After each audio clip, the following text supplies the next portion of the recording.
El siguiente programa es clasificación T para mayores de 18 años. Dirección de Espectáculos Públicos, Radio y Televisión. Ministerio de Gobernación. Es TV, Canal 67, presenta una entrevista con veracidad, profesionalismo, carácter y objetividad. Iniciamos con Casos y Soluciones, conducido por Alfredo Villarreal.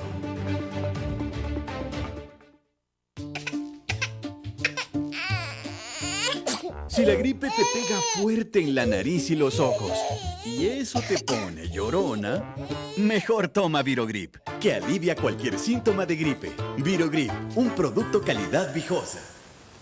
Hola, ¿qué tal amigos televidentes? ¿Cómo se encuentran? Esperamos que esta jornada laboral de este bonito día haya sido todo un éxito para usted, como es la costumbre de los salvadoreños.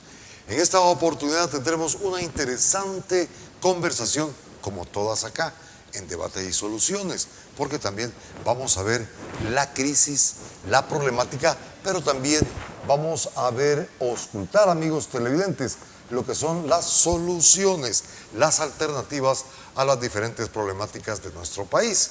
¿Cómo está el agro en nuestra nación? ¿Cómo va a estar la cosecha postrera 2023-2024? Es una incógnita que nos va a dilucidar el presidente de la Cámara Salvadoreña de Pequeños y Medianos Productores Agropecuarios Campo. Me refiero a Luis Treminio, a quien le doy la más de las cordiales bienvenidas. ¿Qué tal, Luis? Gusto de tenerlo nuevamente acá después de algunos meses que ya no lo mirábamos por acá, ¿verdad? Sí. ¿Qué tal, Luis? Pues bien, Alfredo, gracias por la invitación. Un saludo a los amigos que miran este programa y un saludo a los productores agropecuarios que día a día hacen esfuerzos para que la comida llegue a las ciudades. Vea, Luis, comencemos con la pregunta de rigor, por decirlo así. Luis, ¿por qué el agro ha venido de más a menos? Cada año el agro menos, pero es lo que nos interesa, la alimentación.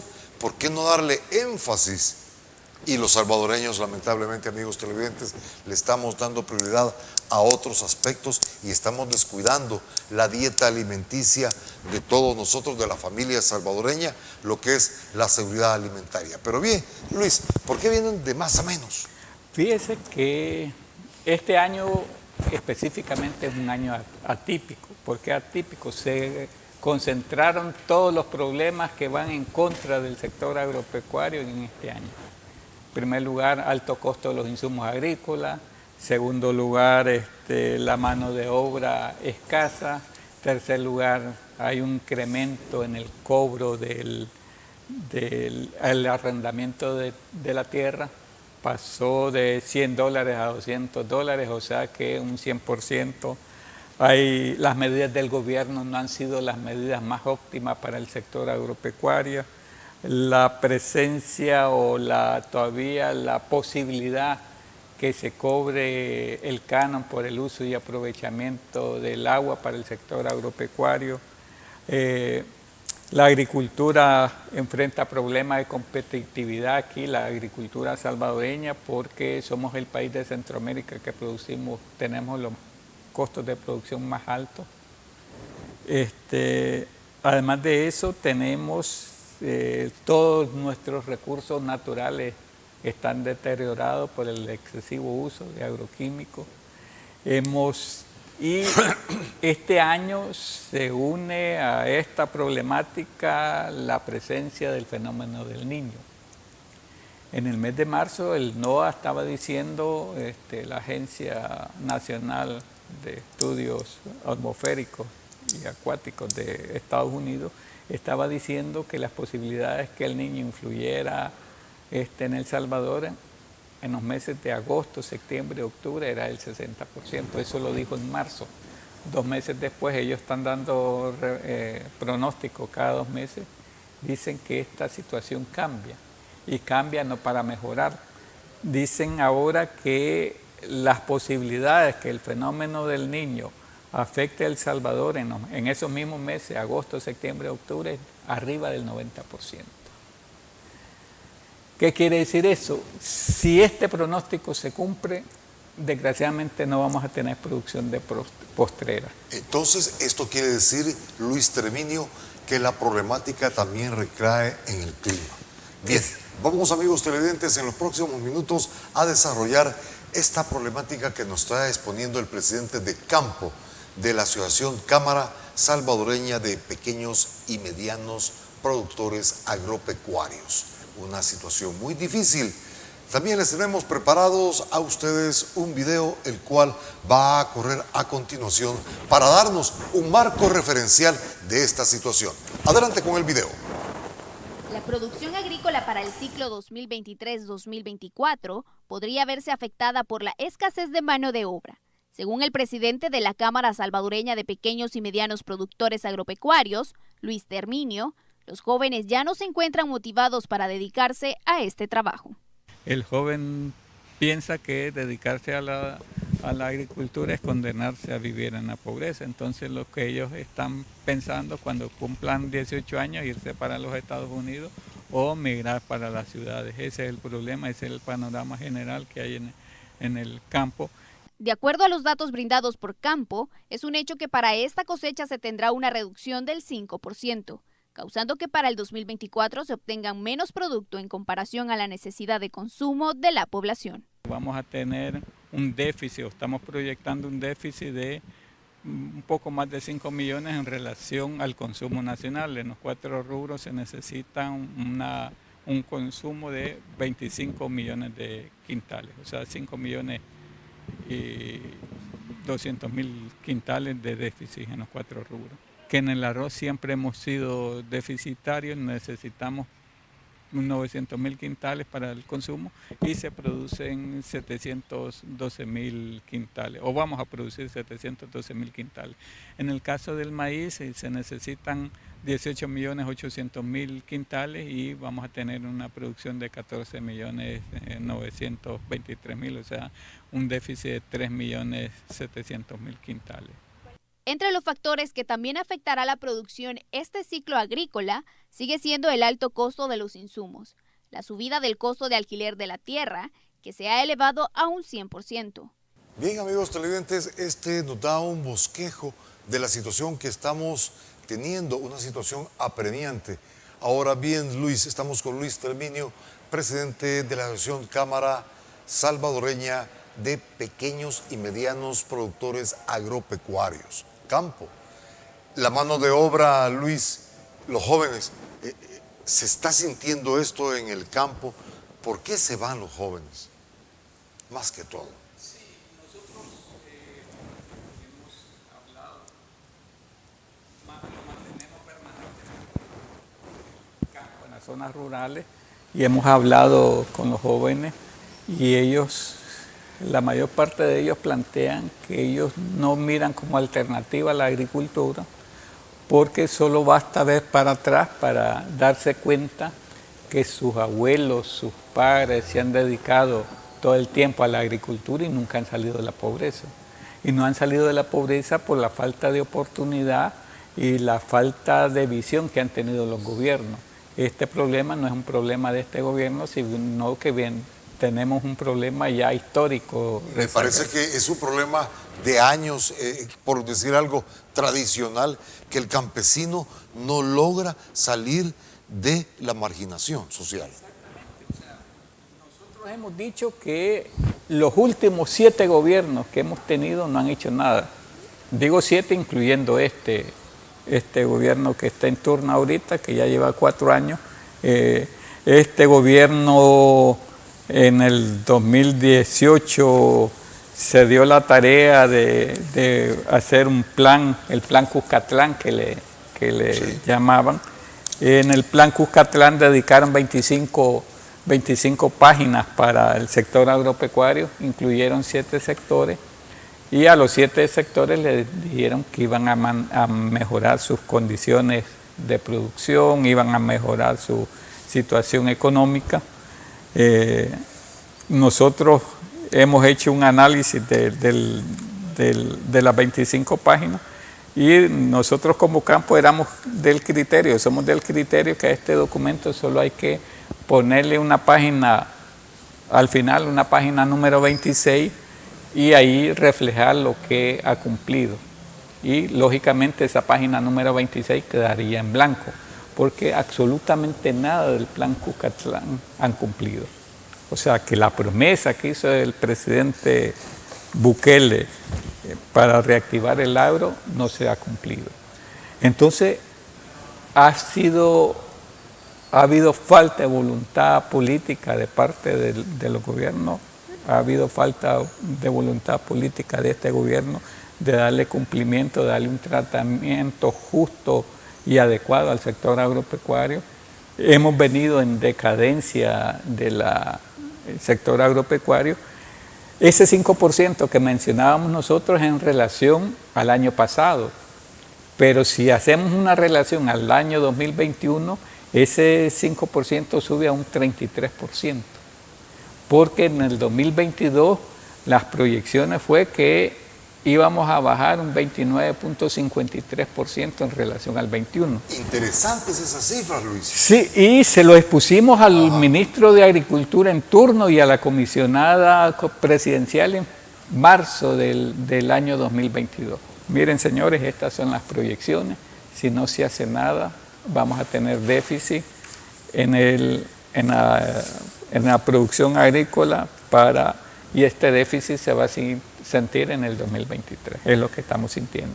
Lo que se está sintiendo. Lo que se está sintiendo ahorita. Ahora bien, amigos televidentes, Luis ha sido tan fino de enviarnos una presentación, la cual les queremos mostrar a ustedes para que puedan ver que se ha hecho un estudio serio de esta situación del sistema agropecuario en nuestro país, que ha venido, como ya lo dijimos, de más a menos.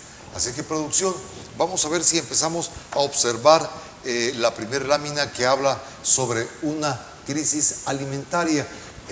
Luis, por favor, explíquenos bien esta tabla, porque habla de una crisis alimentaria en El Salvador en el 2023, el cual tenemos en la actualidad, y me parece que los precios, si no es que han subido, se han mantenido.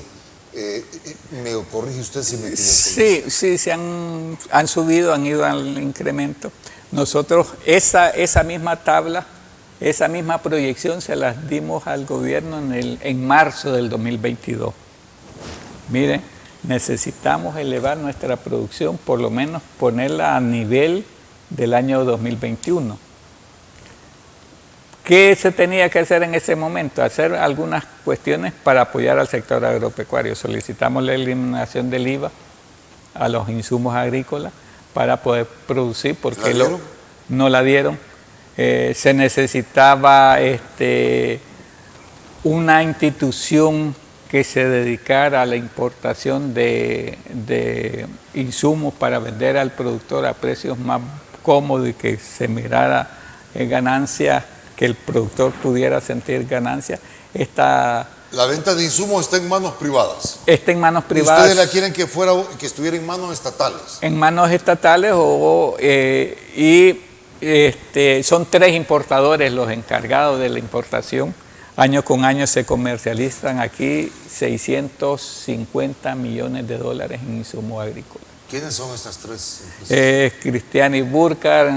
Bueno, Cristiani continúa. Sí, sigue siendo dueño de Unifersa, Fertica, que es Montenegro, y una empresa guatemalteca. Son los 3 importadores de aquí. Cristiani, la familia Montenegro salvadoreña, y una Chapini. Estos son 650 millones, dice usted, que se consume al año de insumos agrícolas solo en grano básico. Hay otros insumos. Hay otros insumos que eleva esta cantidad. El café necesita insumos agrícolas, la caña necesita insumos agrícolas.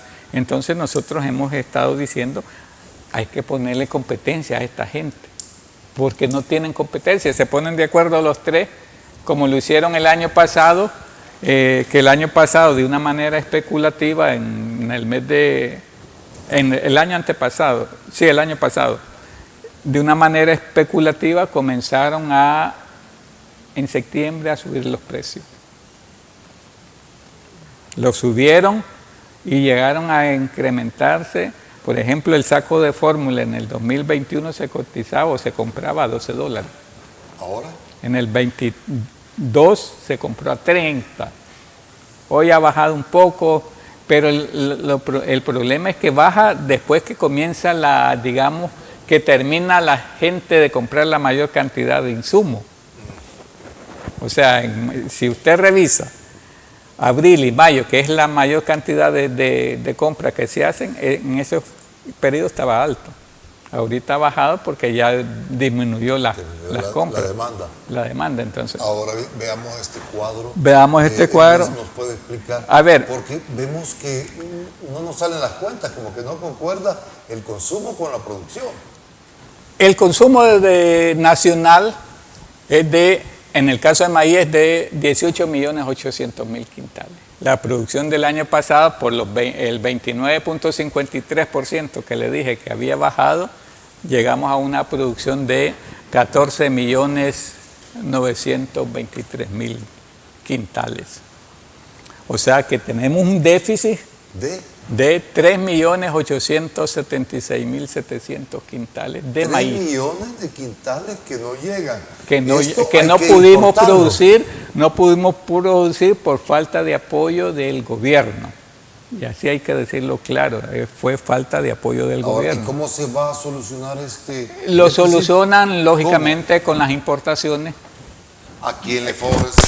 Las importaciones las favorece solamente a los importadores, porque al final de cuentas las importaciones no benefician al productor, sino lo perjudican, y no benefician al consumidor tampoco, porque los precios, usted se va al mercado, los precios están siempre altos. Estamos llegando, amigos televidentes, estamos con Luis Terminio, él es el presidente de la Asociación Cámara de Pequeños y Medianos Productores Agropecuarios Campo. Volvemos luego de estos mensajes que son para usted.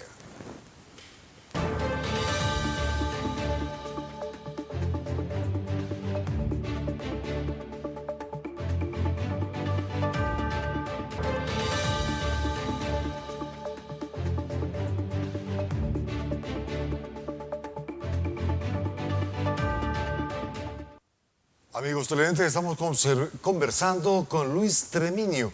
Él es el presidente de Campo, la Asociación Cooperativa de Pequeños, Medianos Productores Agropecuarios Campo. Estábamos conversando también sobre el uso del agua. ¿Cómo está esa situación? Porque también requiere de mucha atención. Más ahora, amigos televidentes, que vamos a tener sequía, según han pronosticado las autoridades ambientales de los Estados Unidos.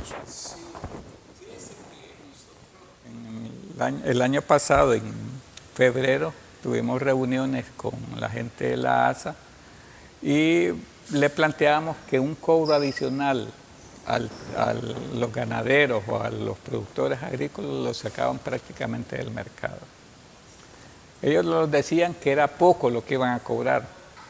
Ellos decían que eran 3 centavos por metros cúbicos que iban a cobrar, que casi nada, decían ellos. Pero para regar una manzana se necesitan 1.500 metros cúbicos. ¿A qué periodo? Una manzana, o sea, 1.500 metros cúbicos por manzana se necesitan. ¿Por regada? Por regada.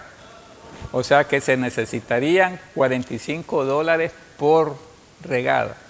Para regar en un mes necesitas regar 10 veces porque regas cada 3 días.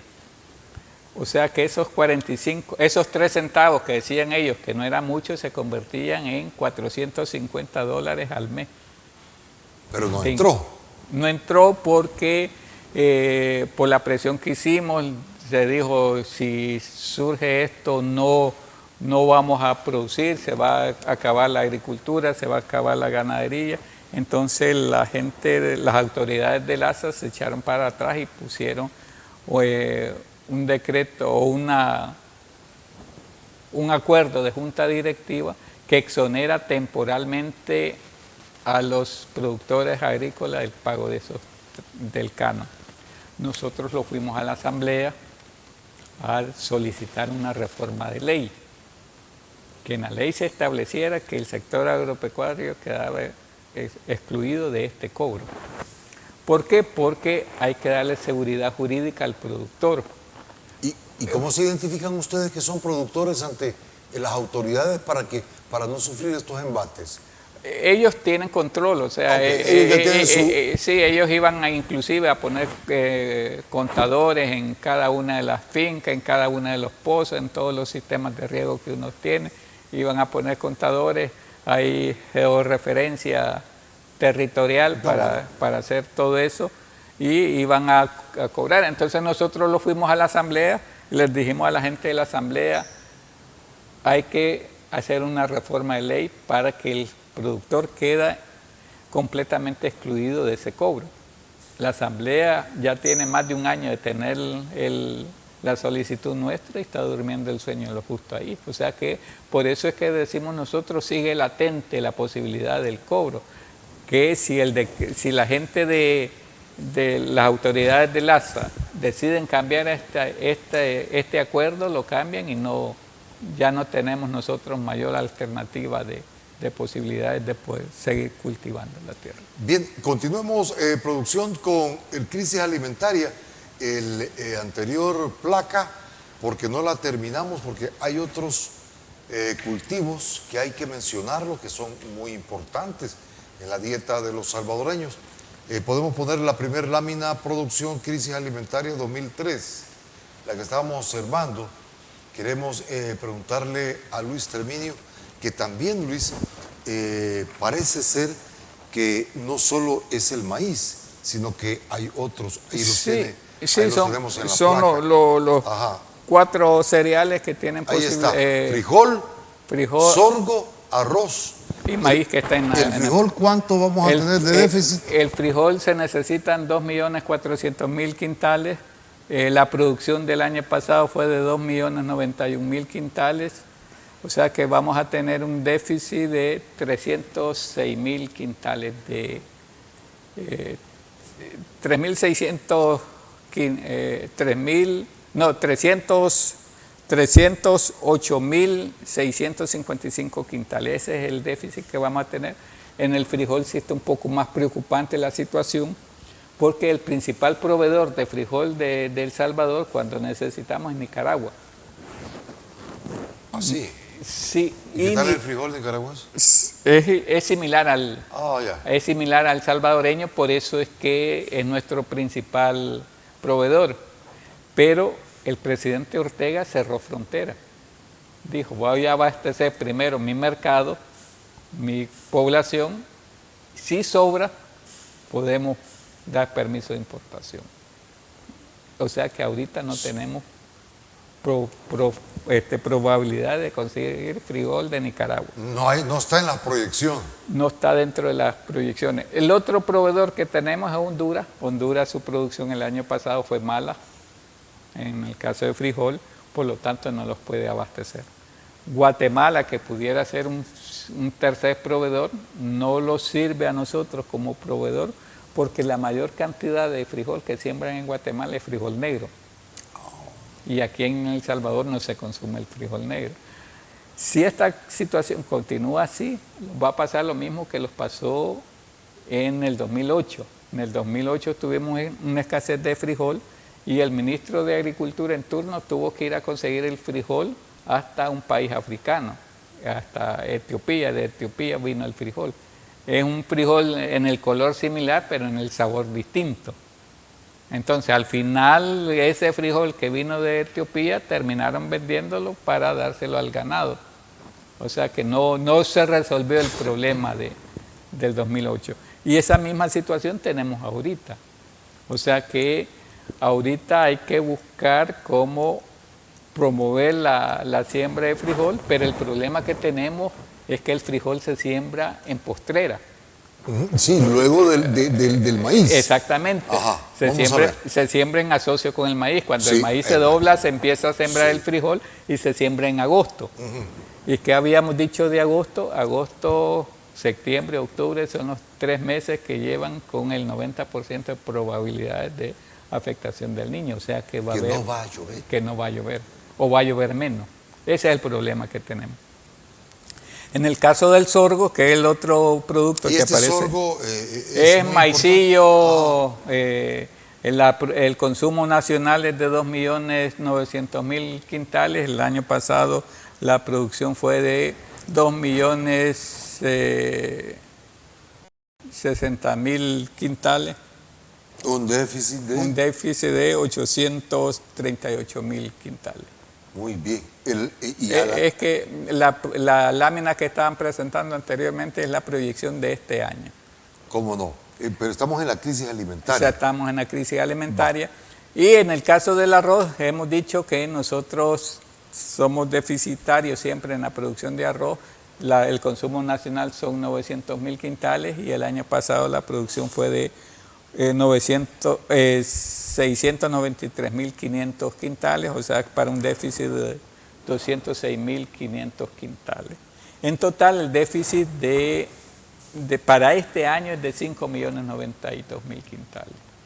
La siguiente gráfica que está presente. Quedémonos ahí, Luis, si usted me lo permite. Sí, no hay problema. Son déficit 5 millones de quintales. Sí. ¿De dónde va a venir esta producción? Es que ese es el problema que estamos diciendo, o sea, que ¿Y esto lógicamente nosotros siempre hemos dicho no estamos en contra de las importaciones, sino que hay que regular las importaciones. O sea, si necesitamos 3.700.000 quintales de maíz, que solo se autoricen esa cantidad, que no se autorice más maíz. ¿Por qué? Porque si inundan el mercado, al final terminan perjudicando al productor nacional. Entonces eso no incentiva al productor nacional porque los ponen a competir contra maíces de los Estados Unidos que tiene un alto nivel de subsidio. El maíz en los Estados Unidos, el productor de maíz en los Estados Unidos, el subsidio es el 60%. O sea, por cada $100 que él gasta, el gobierno le da 60. Aquí en El Salvador, el paquete agrícola que da el gobierno solo significa el 5% del costo de producción.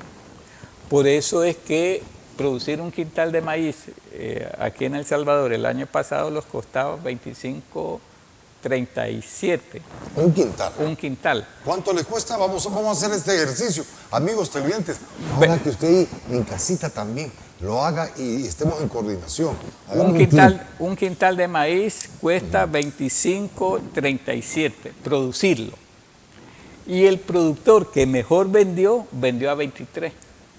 Le pierde. O sea, le pierde $2.37 ¿Cómo voy a estar yo produciendo algo que voy a perder, Luis? Es la pregunta.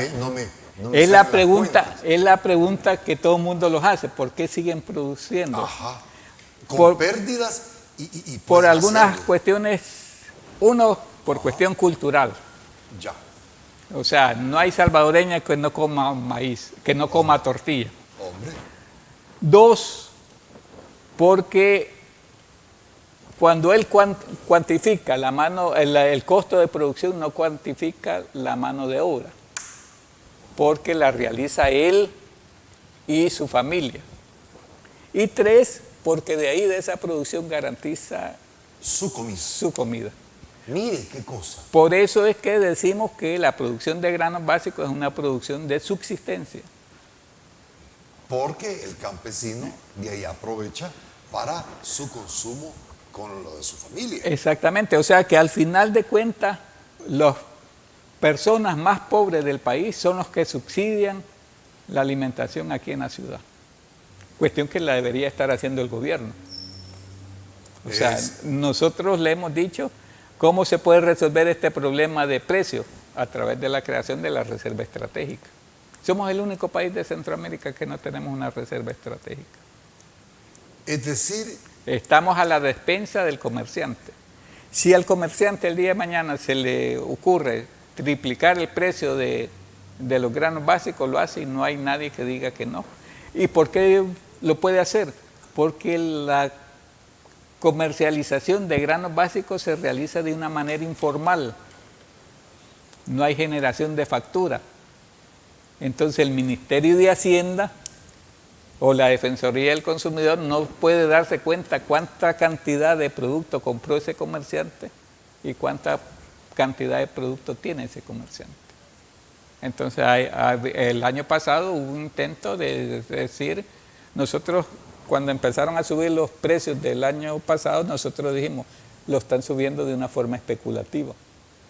Se fue la defensa y ellos decían, no hay producto en el mercado.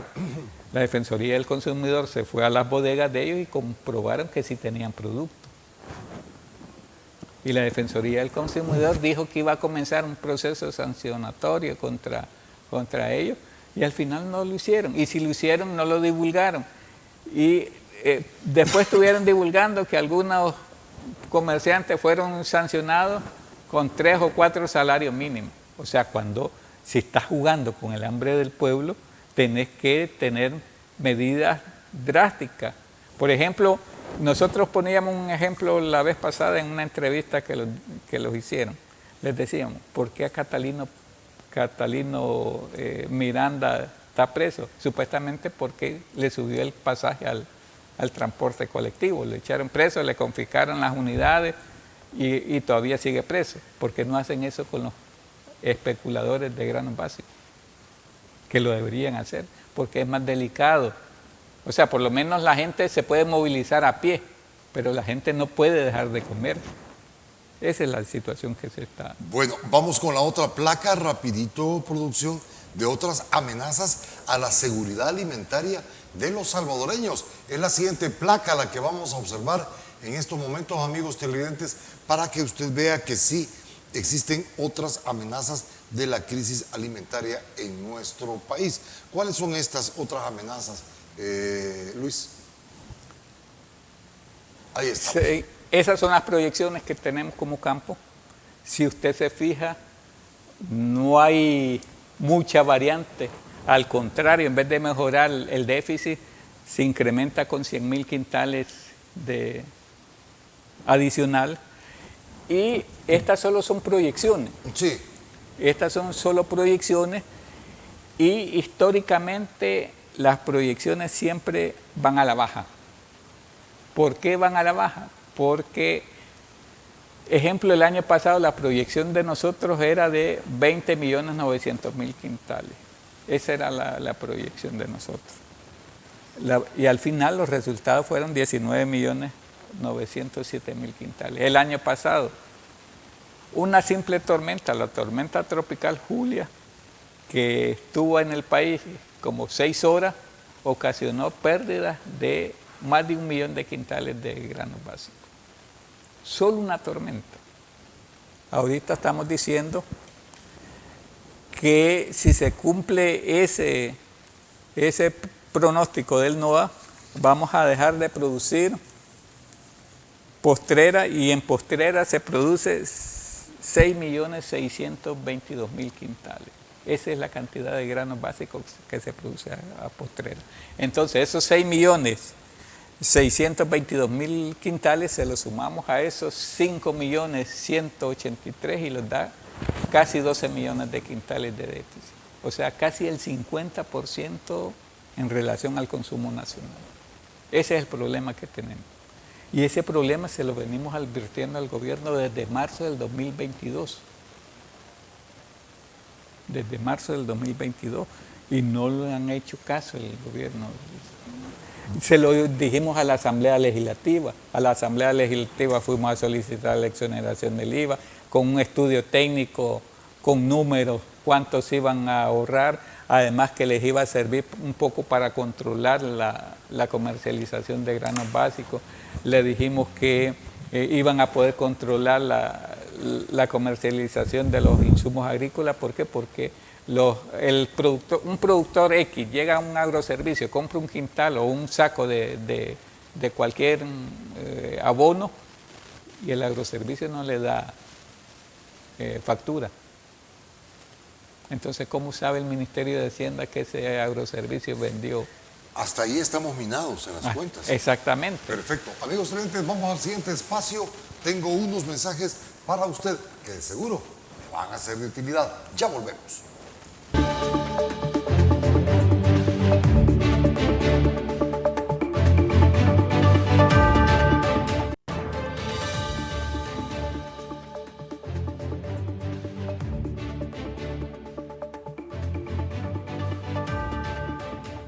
Amigos televidentes, estamos conversando con Luis Treminio, presidente de Campo, una de las principales asociaciones agropecuarias de nuestro país.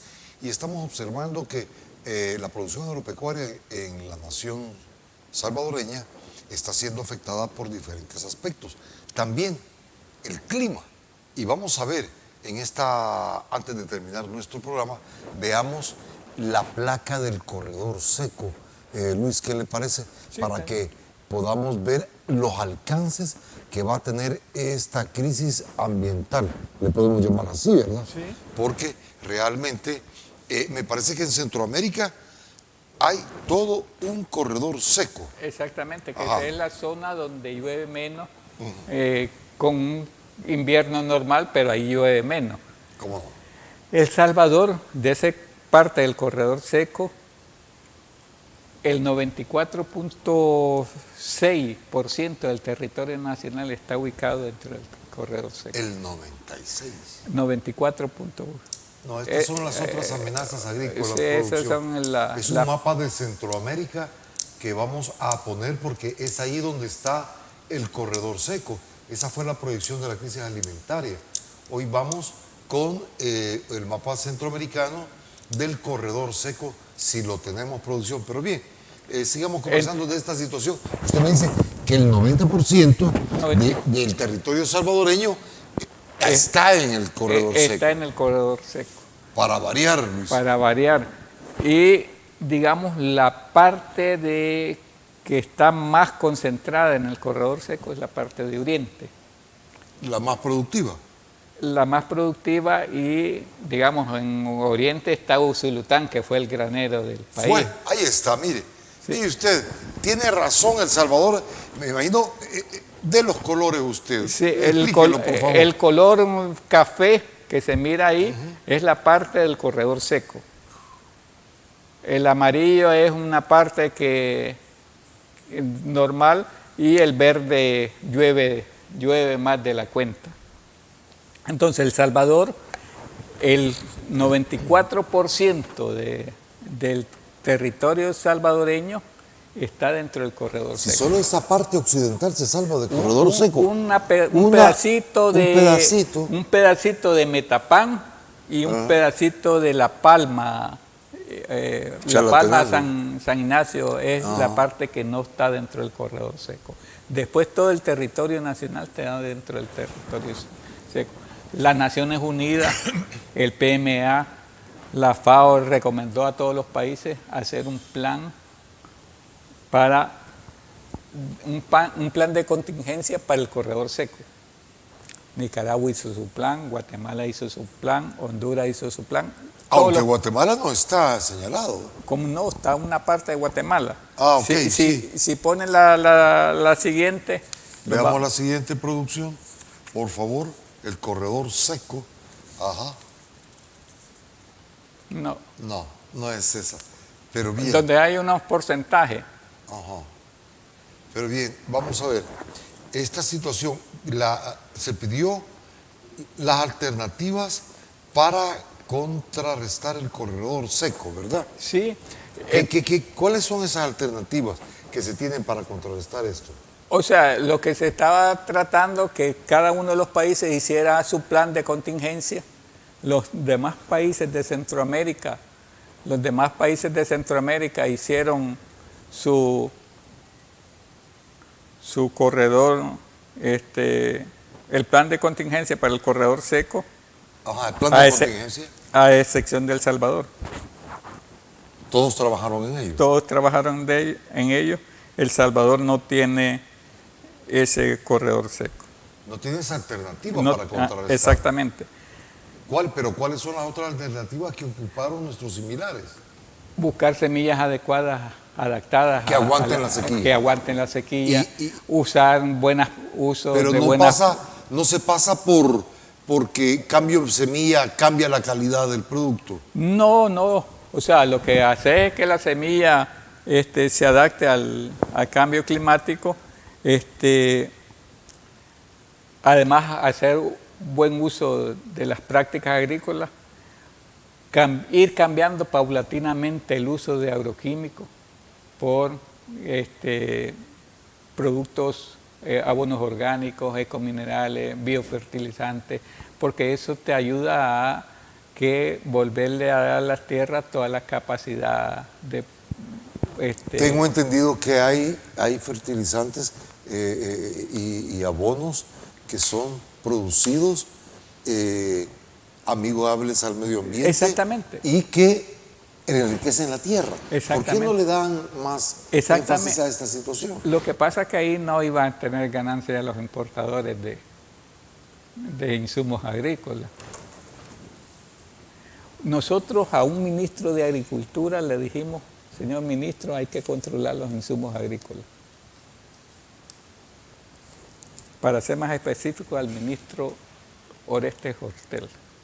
De la administración pasada. De la administración pasada. Y los dijo, miren, yo voy a ser franco con ustedes, meterse a revisar o controlar los insumos agrícolas es tocarle lo que ustedes ya saben al tigre. Santo Dios. Eso lo dijo el ministro de Agricultura, o sea que los estamos enfrentando, o en aquel momento los estábamos enfrentando a un poder económico bastante fuerte, que tenía influencia sobre el gobierno. O sea, para que un ministro de Agricultura te diga eso es como bastante preocupante. Bastante preocupante. Ahora bien, hemos visto toda la problemática, Luis Treviño, y antes de finalizar nuestro programa, yo quisiera que también nos diera las alternativas de solución. Si bien es cierto, vamos a señalar los problemas en los que estamos cayendo, también pongámoslos en el tapete de la discusión, en la mesa, las alternativas que ustedes creen que pueden sacar adelante el rubro agropecuario. Es decir, la mesa salvadoreña, pues si de ahí nos alimentamos todos. Nosotros hemos sido claros con el gobierno, lo que necesitamos es una política nacional agropecuaria, no la tenemos. La agricultura se maneja al criterio del ministro de Agricultura en turno. El problema es que este gobierno ha tenido 4 ministros de Agricultura. Cuando el ministro llega, empieza Tiene que empezar a conocer, ahí se va un buen tiempo. Cuando ya llegó a conocer y que ya hace su plan de lo que va a hacer, vienen o lo cambian o renuncian. Si tuviéramos una política nacional agropecuaria, tuviéramos definido un rumbo estratégico de la agricultura. Y ahí sí no iba a importar que cambiaran 365 ministros al año, porque ya tenemos definido lo que él va a llegar a hacer. Esa es la solución. Esa política nosotros hemos dicho que debe incluir varias cosas, dentro de ellas un fondo especial para la agricultura de subsistencia. No es posible que los pequeños productores de subsistencia sigan subsidiando la alimentación de las ciudades. Otra cuestión que hemos dicho es la creación de la reserva estratégica. Necesitamos. En gobiernos anteriores hubo reserva estratégica. Hubo reserva estratégica hasta el IRA, que lo sirvió como... El IRA, como desaparecido el IRA. Se acabó la reserva estratégica. Eso quiere decir que hace 20 años. Sí. O sea, 25 años se acabó. Exactamente, entonces nosotros decimos, esa reserva estratégica los puede servir para 2 funciones principales.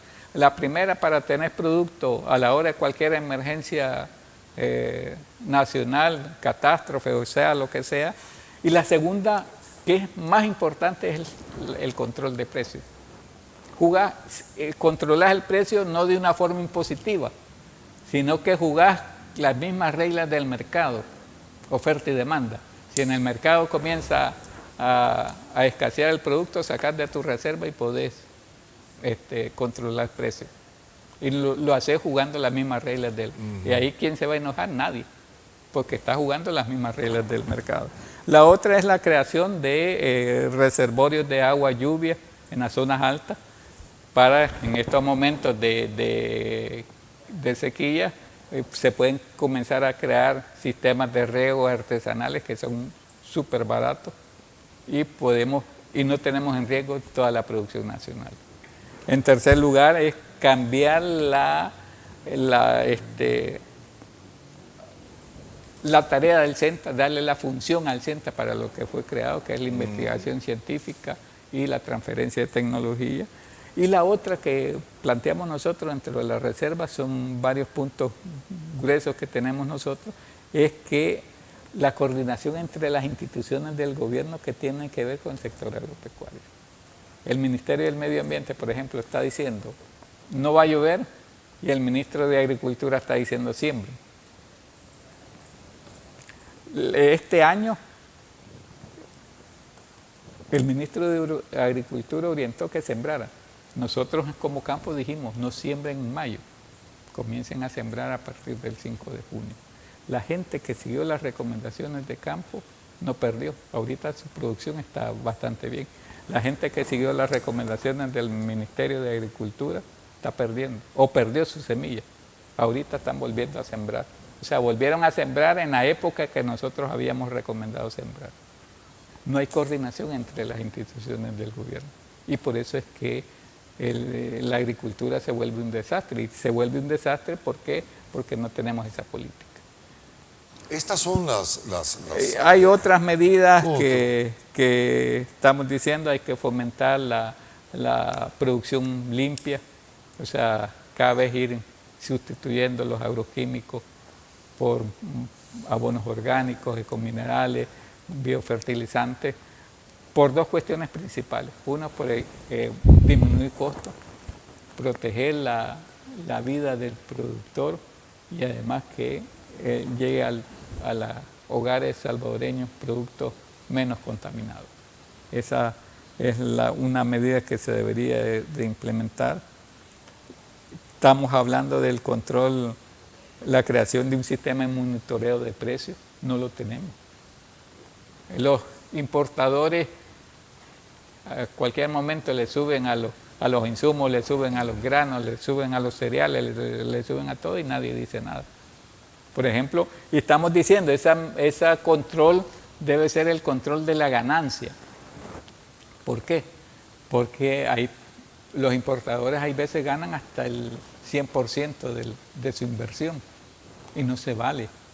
O sea, por ejemplo, la medicina tiene controlado, no está controlado el precio, sino que está controlado la ganancia. Vos compras a tanto, tenés derecho a ganar, porque es un negocio, tenés derecho a ganar, pero hasta un cierto límite, no pasarse de ese límite. Eso es lo que nosotros estamos proponiendo también dentro de la política nacional agropecuaria. Y hemos dicho también la necesidad de garantizar la seguridad jurídica de la tierra. Ejemplo, ahorita hay muchas cooperativas que tienen problemas porque el decreto 653, donde le permitían solo pagar el 10%, se venció y esta asamblea no lo ha renovado. Y el ISTA anda cobrando ahorita a todos los productores, a todas las cooperativas que tienen tierras que pertenecen al ISTA, están cobrándole y ya no les cobran el 10%, sino le están cobrando el 100% y con las amenazas de desalojarlo. Bueno, esa es la situación del agro en nuestro país, amigos televidentes. Usted lo ha conocido a través de la viva voz de Luis Treminio, uno de los principales dirigentes en este campo. Luis, le vamos a invitar ya cuando es octubre, ¿verdad? Ya sí. Se puede conocer Sería interesante en agosto para saber si Oriente sembró o no sembró. Ok, agosto, ¿verdad? Sí. Esa es, bueno, sabremos en agosto, queda un mes, esto ya va a pasar y conoceremos realmente los prospectos, la situación de la seguridad alimentaria de El Salvador a través, bueno, de la agricultura, porque no tenemos más. Antes éramos muy agricultores. Sí, antes los dábamos el lujo de poder importar productos para Centroamérica. Qué bien, exportábamos. Exportábamos, hoy necesitamos importación. Solo producimos el 10% de hortalizas de lo que consumimos. ¿Solo el 10%? Solo el 10%. Es decir, la hortaliza viene de afuera. Sí, viene de Guatemala el 90%. Bueno, dichos son los chapines que nos venden, ¿verdad? Sí. Pero también tenemos que ver cómo reactivamos ese agro. Luis, ha sido un gusto tremendo el haber tenido esta conversación con usted. Gracias. Sobre todo, gracias a usted, amigo televidente, que siempre nos acompaña en este espacio. En la próxima, de seguro, tendremos mucho más para usted. Si la gripe te pega fuerte con fiebre y dolores, y eso te pone llorón, mejor toma Virogrip, que alivia cualquier síntoma de gripe. Virogrip, un producto calidad Vijosa.